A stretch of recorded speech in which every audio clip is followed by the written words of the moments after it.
Hello मेरे senior technician भाइयों, सभी को मेरा राम राम। इस एक ऑटो रिक्शा का एम्पलीफायर है। इसमें प्रॉब्लम ये आ रही है कि आप देखिए, खुद देखिए कि इसमें प्रॉब्लम क्या आ रही है।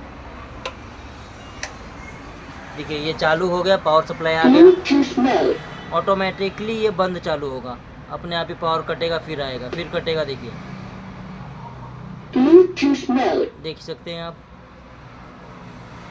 फिर ऑटोमेटिकली बंद होगा। देखो